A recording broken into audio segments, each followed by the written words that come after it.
Hey guys, Drifter here. I've got some of the first Black Ops 4 gameplay on YouTube that I'm able to share with you today. I captured it at the Black Ops 4 reveal event, which I attended, and I also attended an event before that, so I got to play the game twice, and I've played it for a little bit over 2 hours now. I've had meetings with the devs, I've met and talked to a lot of people, so I've got more playtime and more inside info than just about any other YouTuber that has played Black Ops 4. If I sound a little bit funny, be patient with me. I'm using my travel microphone and recording from my hotel room. And also, as a heads up, I'm going to be doing a live Q&A stream, so I'll answer any of your questions. It's going to be run through Discord later on. The link's down there below in the description. But I'm going to start off with some more traditional domination gameplay for you so that you can judge the game in a familiar mode. I do not think that domination is the best mode. I think that the new control mode and hardpoint are by far the better modes for this particular game. But, you know, I want you to be able to see something you're more familiar with so that you can make up your own mind. And in today's video, I'm going to be offering more opinion and less fact because I have a ton of breakdown videos coming later on. The gameplay is really good, using an assault rifle for most of it. I get some big streaks, and do watch out for the bayonet attachment as well. First off, I know that this isn't the Call of Duty game that most people in the community wanted. I am very, very well aware of that. I have seen your comments. They're not dated below. I know that there's specialists with abilities, which is not something that a lot of people wanted back. I know that there are lethal abilities, there's vision pulses, there is a singular advanced movement with the grappling hook that people are flipping out about, even though it's 99% boots on the ground with no boosting, no double jumping, no wall running, none of that stuff. You can swim and you can do a knee slide, but that's about it. However, there have been a ton of changes to core Call of Duty gameplay elements that veteran fans may not take to. Some might not, but a brief list of changes and some very basic facts. Number one is that it's 99% boots on the ground. No thrust jump, no flying around, no teleporting, no weird stuff like that. You move at a normal pace, you can knee slide, and you can swim. And specialists returned, but overall with less lethal stuff. They're more tactical. They don't have as many one-hit kills, though there are lethal specialists. Yes, Ruin and Seraph, and there's now a Riot Shield guy. They could definitely kill you, but more, I would say about half of them maybe have stuff that are more vision-oriented or more heal your teammates or tactical and not just nuking people. The Ruin's grappling hook is the 1% of non-boots on the ground. That is the singular advanced movement you'll run into in the game, and it's not super strong. The base health is 150. You can also add an additional 50 points of armor on top of that, but it doesn't protect your head from headshots, and it's one-time use only. So after you've taken that initial 50 damage, which is like 2 shots, the armor breaks and you're back to normal health.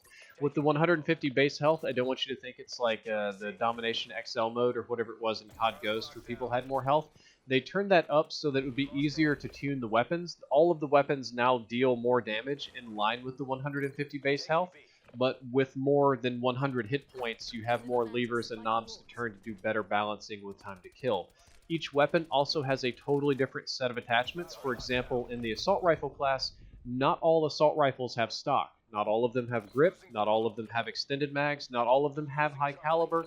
Each one has its own set of attachments. Some of these attachments you can do 1 and 2. You can do high caliber 1 and 2 and they stack with each other. You can do quick draw 1 and 2 and they stack with each other. You have to do number 1 before you get number 2, but it allows you to make a gun like the strongest thing in its class. And finally, they have operator mods, which I think is a funny name for something that's very simple, which is just that each gun has its own unique special attachment. However, you can't put that on the gun unless you also use primary gunfighter, which I do quite a bit because it looks cool for YouTube. But if you use primary gunfighter, you get an operator mod. These have been things like advanced mags, which is fast extended mags, a bayonet, a tactical knife, a dragon's breath on the shotgun, suppression on the LMG, a speed reloader on the sniper rifle, just something that you wouldn't normally see in the rest of the weapon choices. Create class has been reworked a little bit. It's still pick 10, but you have a specialist equipment slot and a gear slot in create class. Now the specialist equipment, you can choose like a trophy system, Tomahawk, C4, something like that, or you can choose a piece of equipment that is specific to the specialist that functions as an alternative ability, but much weaker than the main one. There's a gear slot where you can turn on stim pack, where you can heal yourself a little faster, armor, or something that reveals the minimap. Speaking of which, the minimap got a complete rework in this game. There's now a fog of war. There's a limited field of vision. The UAV is somewhat less effective. The minimap is way, way, way less effective, and the abilities of some of the specialists to reveal parts of the minimap are way more important. It's not the same thing when somebody shoots their gun on the other side of the map, you get a guaranteed red dot. I think it's good overall because I don't stare at the minimap as much, and when I do, it's much more important to what I'm doing. The game has predictive recoil, probably more like CSGO. It's not random. Each gun has almost the same pattern every single time, and it's only 5v5 as far as we're aware of. The base game is 5v5. They did add a Battle Royale mode, but it's 5v5. So it's definitely not a traditional throwback Call of Duty that fulfills every veteran COD player's wet dreams. To be honest, it's a pretty big departure from traditional Call of Duty. They're going pretty far out there. But the question is it bad? And the answer is no, and no, but it's complicated. It actually plays really well and feels really good for me. I had a really good time playing it, all except for one mode, which is the no, but it's complicated. The overall game plays. Despite all of these changes, a good game came out of the other side. It's fun to play. I had a great time. Most of the other YouTubers I talked to enjoyed it. However, there's a but.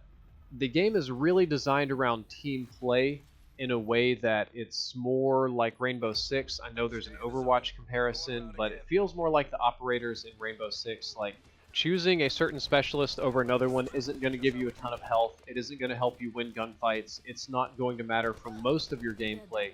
But it matters a lot for how you communicate with your team, and it matters a lot for taking and breaking objectives.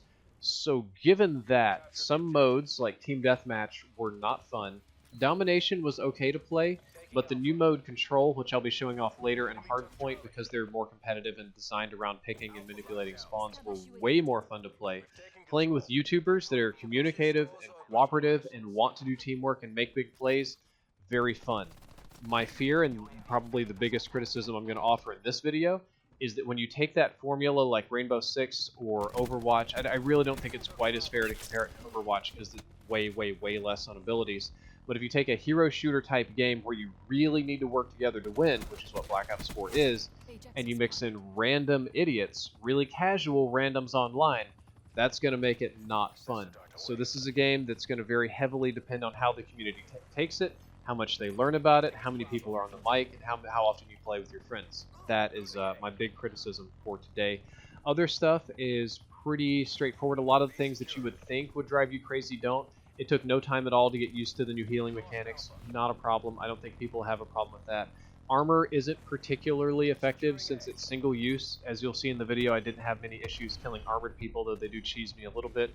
Most, but not all of the abilities are not that strong, and they're counterable. The smaller ability that you can equip are all tactical and counterable. The bigger ones are about 50-50 between lethal and tactical, and even the lethal ones are a little bit scaled back from Black Ops 3. They're not quite that strong. Some of them are. Yes, Seraph's is particularly strong. The 5v5 size doesn't feel bad. I thought it would feel small. It really kind of doesn't. The maps all look good, and they play well, and they have decent spawns with mostly 3 lanes and good flow. This is normal for Treyarch. They're a little bit more cluttery than your average Treyarch map, but not tremendously so. And the important thing is that gunplay is still good, as it should be in a Call of Duty game. Call of Duty gunplay is 100% intact. The time to kill is a little bit slower than any recent Call of Duty game, but still faster than Black Ops 2, so there is a gunfight that happens and not you just getting picked off and dying.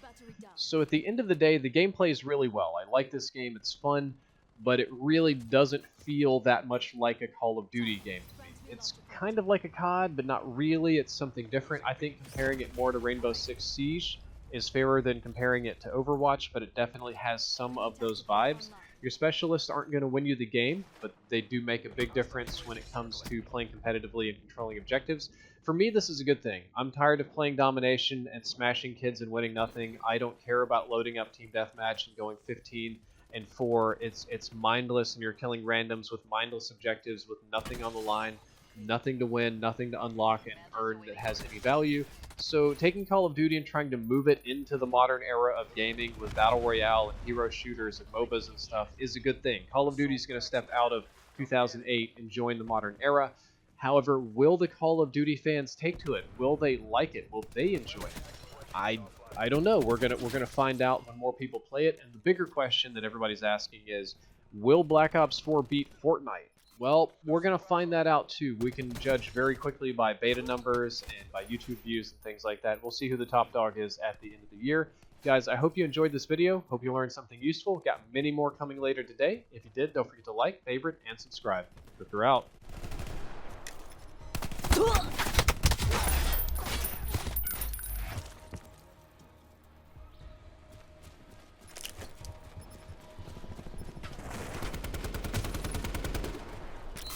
Losing Bravo. Threat removed. Losing A. Seraph calling in Mantis. Taking Charlie. Be advised, hostile attack deploy beacon Tactical active. beacon planted. Enemy has A. C secure. UAV standing by. Losing C. Taking Alpha. Mission goals are in sight. Bring this home. Hellstorm awaiting Enemy deployment. has C. Taking control of Mantis.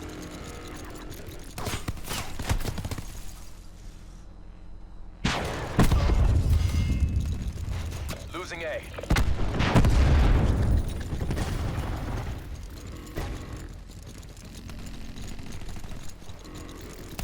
Enemy took A. Taking A.